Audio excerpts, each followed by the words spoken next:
Tell it, I hated Reggie.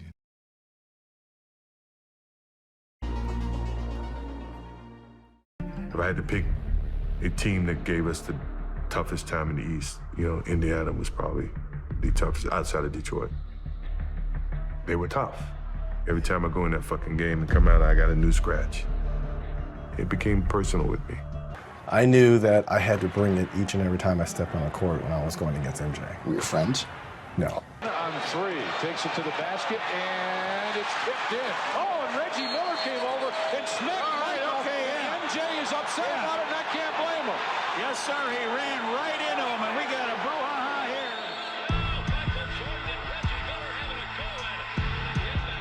Don't hold him back. Let him go. We saw your happy dance earlier in the show. 10 years later, Reggie Miller did sort of a modified Zeke happy dance after a game winner against the Bulls. And recently he explained to us just how it was that he got himself open. Well, I knew Ron Harper was guarding me, and I knew that they were going to switch Michael Jordan, who was, I believe, guarding Mark Jackson or someone up top.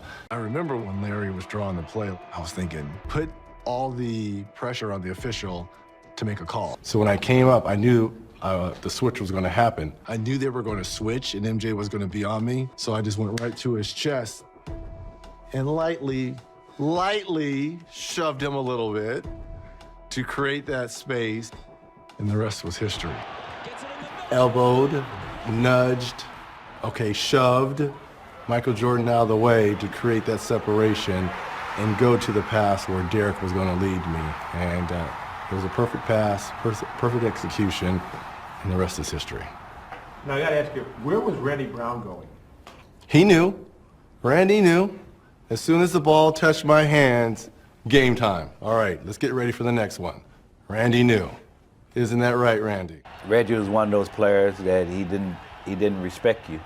You know what I mean? If he didn't respect you, he's gonna come at you. He's gonna talk noise. He's gonna do all the dirty little things. And that particular time, I can remember he kept hitting me with bowls during the playoffs game, and I think it was game 3. He hit me with a bowl, and I told the referee, and the referee wasn't. Stark, shut up and play. I like, okay, I know I can handle this. And so Patrick said, you cool? I said, yeah, I'm cool.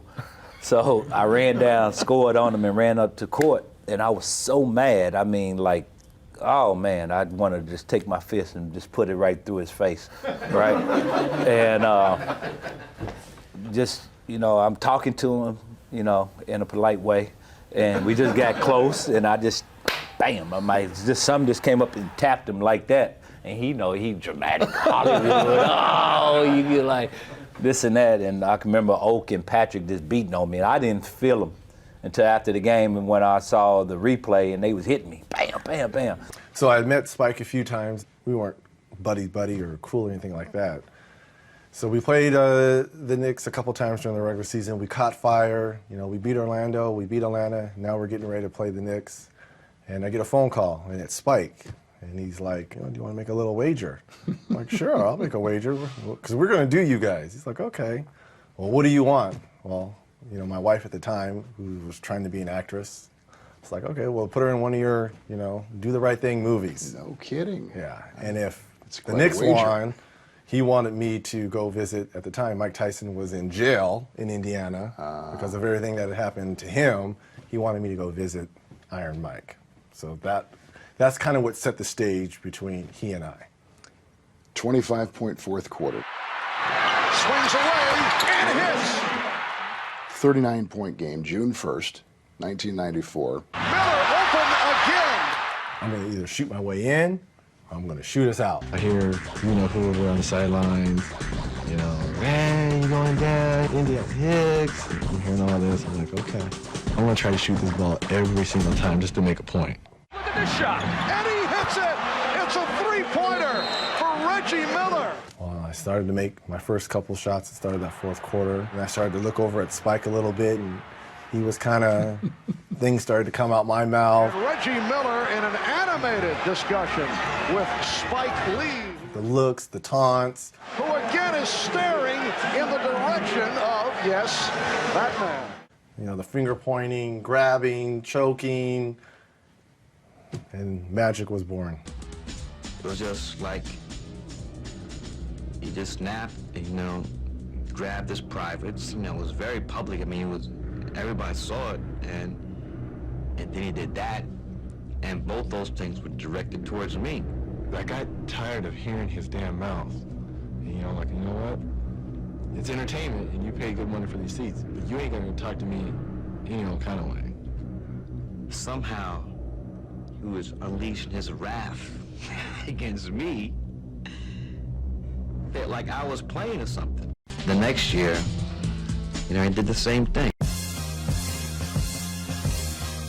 Game that's seen nearly 60 fouls called. Actually, that is short of the record for both teams in a playoff game.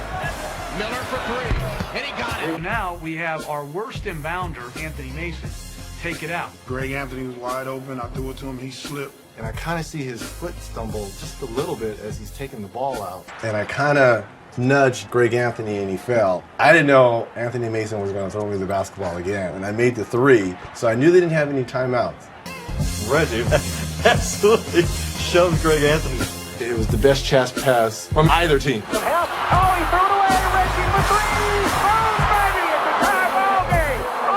Unbelievable. In the heat of the moment, Sam Mitchell fouls John Starks. I think everyone got caught up in the emotion, including Sam Mitchell, because maybe he thought we were down one, but it was tied up. He fouls John Starks as soon as the ball comes in, and we're running up to him like, what are you doing? It's tied. I was kind of like in shock that this whole thing happened. At that time, I'm walking to the free throw line, and I'm thinking like, man, did this dude just did it? We watched John's eyes, and he wanted no parts of those foul shots. There's no way he's going to miss the second free throw. There's absolutely no way. Starks misses the foul shot. Ewing misses the putback.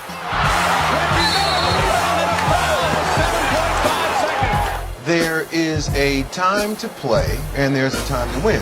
What you do in winning time, that differentiates between just a regular player and a superstar. Reggie Miller scoring 8 points in the final seconds. Mason choked and do it to me. I hit a three. John Starks choked. We came up big. Reggie and Magic trying to psych him. You know, Magic, you know you can't make these two. You know you can't make it. Ignore him. In the last game of the Great Western Forum, Magic needed a couple of free throws to put the ball game away, and Reggie Miller harassed him. What are you saying to him? Well, see, you know, Magic and I are good friends, and, you know, they needed those 2 free throws to win the game, and I was just trying to get in his ear, trying to distract him a little bit. I told him, you know, if he misses one of these games, you know, I'm going to put the game on ice with the 3, and he just started laughing. They lost it by 21, 135 to 114, ending what at the time was an 11-game winning streak. All that was bad enough, but the Bulls then had to chew on some post-game remarks by Indiana's Reggie Miller. Reggie had just lit him up for 40 points and then issued the following statement. 100% bulletin board material here, definitely off-key to the ears of some of those so-called Bulls nobodies. Reggie's remarks were made 3 weeks ago.